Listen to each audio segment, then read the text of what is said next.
James, fortunately, I think this year, 26th of May, our guest that we've got on coming up right now, Isabelle Barker from The Sun, to talk West Ham women. We've invited her, along with a few of our other guests from this season, to the end of season beers. I'm not going to enjoy buying Tom a pint if he wins Name That Game, but we're used to it, aren't we? Shelling out for Tom Edwards at the bar. It's not going to feel that much different, is it? Same old, isn't it? Yeah, exactly that. Yeah, just bring the wallet and Tom's there. mate. But I'm delighted to say, as I just said, that joining us for the last time this season, probably, to talk about West Ham women who wrapped up their WSL campaign with a 1-0 defeat to Manchester City at the weekend in the last game of what was a weird WSL campaign, is Isabelle Barker from The Sun, a very, very good friend of the show. Isabelle, I've got to start first. Commiserations. Fulham, your beloved Fulham, got relegated officially last night. Seemed to have been on the cards for a while. You begged me when I asked you to come on the podcast not to give you any grief about Fulham going down because you're a bit sensitive. I was true to my word. So commiserations. How are you feeling about the mighty Whites' plight? You're probably like the worst person to talk to after all of this. You've given me the most grief throughout the season, and it has resulted in me blocking you on WhatsApp at one point. That's true. Well, wow. So yeah, no, I can tell you're loving every moment of this. It was destined from the off. Yeah, how are you feeling about it though? Is it sort of sunk in yet, or had you prepared yourself for it? Yeah, it sunk in after Wolves. That the day I blocked you. Yeah, Adama Traore's last minute screamer, wasn't it? Yeah. I was not in a good mood that day. So yeah. No. Fair enough. Scott Parker, does he stay or does he go? Stay, but that's why I don't see why you were teasing me so much. Like, do you not like Scott Parker? No, I like Scott Parker, and to be honest, I was about to cry that day, and you were loving it. to be quite honest, I like Scott Parker, and frankly, until I met you, I quite liked Fulham. You're having an excuse to message me now, I'm sure. Right. Well, listen, West Ham women, Isabelle, I say that home defeat 1-0 to Manchester City. To be honest, it felt like a victory, really. No one felt particularly confident going into the game. Manchester City were bracing themselves for a thrashing. We had Michelle on, who's a West Ham women's season ticket holder last week, and she said the same thing, just keep the goals down if we can. Strange campaign. West Ham finished 9th, relegation threatened for most of it, change of manager in between. So before we ask you about the season as a whole, what did you just make of that result at City? Bit of a surprise, or could you see it coming? I thought it was a brilliant performance by West Ham. I thought they played really well. They kept out Manchester City with all of their superstars till about the 75th minute. I actually watched the game. And also, we got to give plaudits to Mackenzie Arnold. She made 2 penalty saves against 2 USA World Cup winners. I thought she did brilliantly. That was a brilliant advert for women's goalkeeping, considering there's so much trolling about female goalkeepers and stuff on social media. It's like, take a look at West Ham women's keeper and then make those comments, because I thought it was amazing. I think what we've seen in the last few games, the last 5 games, I think there's been 3 0-0 results, which isn't good on the eye, but it just shows that West Ham are finally building. They're actually in games, which is what we saw on Sunday, and I thought they looked brilliant. And on the break as well, they came close against the side with Lucy Bronze and World Cup winners. So I was really, really impressed. Isabelle, we've seen form improve, as you've already said. Obviously, that performance against City, but then the 0-0 draws, defensively, they've tightened up a little bit. There's that old saying, when an international break comes with a team in form, is that it comes at a wrong time. This might sound weird, but has the end of the season come at the wrong time for West Ham, given that now they've still got the FA Cup to play, but in terms of, taking some good form into the next WSL season and avoiding another relegation battle, next season, they've got to do a lot better. Yeah, definitely. Sorry, carry on. No, go on. That was pretty much it. I think it's like when a new manager comes in, it can give you this complete, like, inject this new form and energy into you. And we kind of thought that would happen with West Ham, and it didn't. But now it seems like his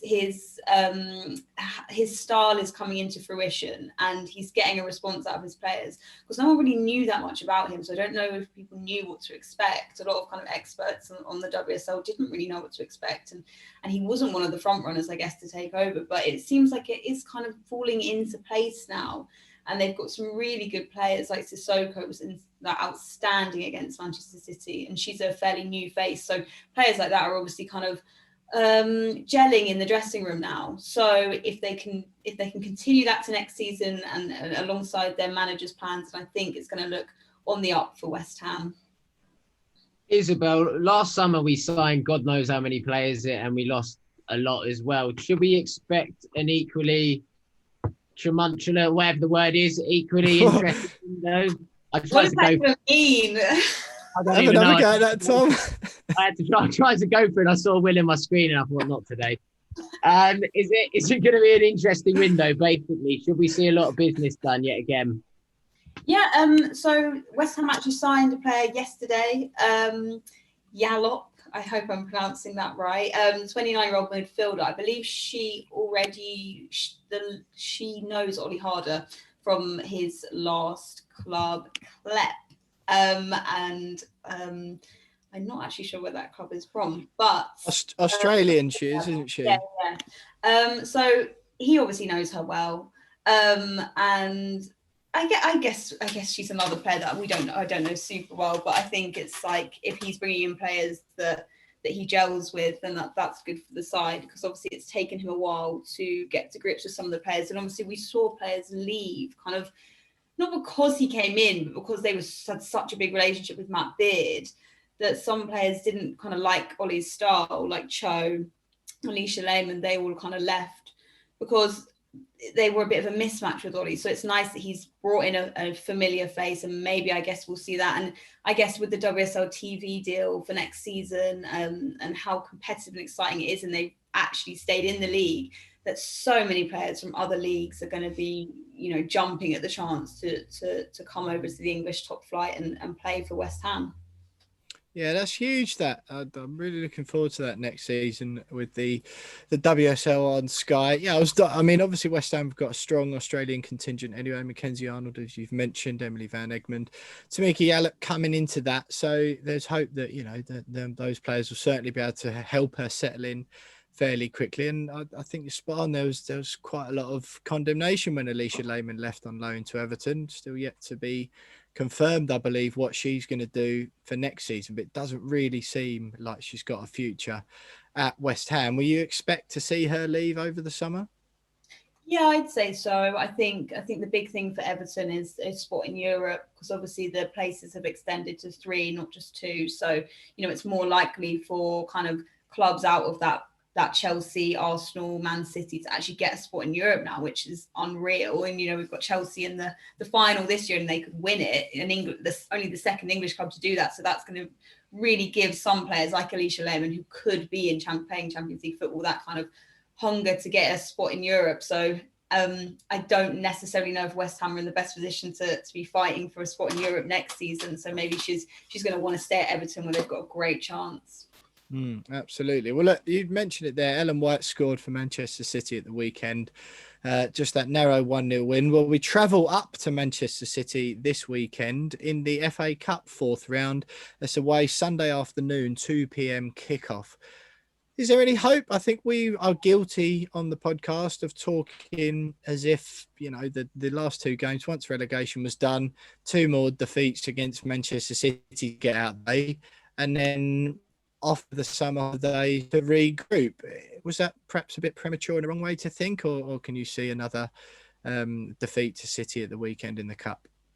I think Gilly Flaherty was saying this, like there's absolutely no reason why West Ham can't get a result out of City now, because I don't know. I just think City as a side, they've not gelled at all. They've got a new manager, they've got all these superstars, but they're the prime example of you can have all these amazing players and still not lift a trophy or even win games. And I think West Ham gave them a real run for their money in last weekend. If they can carry on doing that, then they've got a real shout. And over the past 2 months, I do think West Ham have really kind of fought tooth and nail to kind of pick up their form and find some consistency and fix those defensive fragilities. So I think they're in with a shot, and it'll be a really exciting game because I loved watching last Sunday's game. What do you reckon, Jonesy? Are we sort of owe some apologies to the team for showing a little bit, or a bit of a lack of faith there? Yeah, maybe. It's a one-off game now. I don't think anyone's expecting a result, and sometimes that kind of works in your favour a little bit, doesn't it? And they've already proven that they can pretty much take City to the wire if they have to. And that 90 minutes against them at the weekend will give them a huge confidence going into that cup game. So yeah, maybe we have been a bit premature, but fingers crossed. Tom, what do you what do you think? Sort of, what do you want to see over the summer? Because it's just such a shame the way the season's played out, isn't it? We were all really confident and looking forward to backing the team onto something a little bit special this season. Isabelle said it when we spoke at the beginning of the season. Sandra, Catherine, all the other guys that we've had on during the season all said the same in the early stages. West Ham should be hoping to be the top of that middle bracket of teams, and it turns out that probably weren't even in the bottom of that, really, ending up coming ninth, of course. What do you want to be seeing from the side over the summer? Hopefully a bit of stability. Like I failed to use the right word, but I just won it in the previous question. But a bit of stability.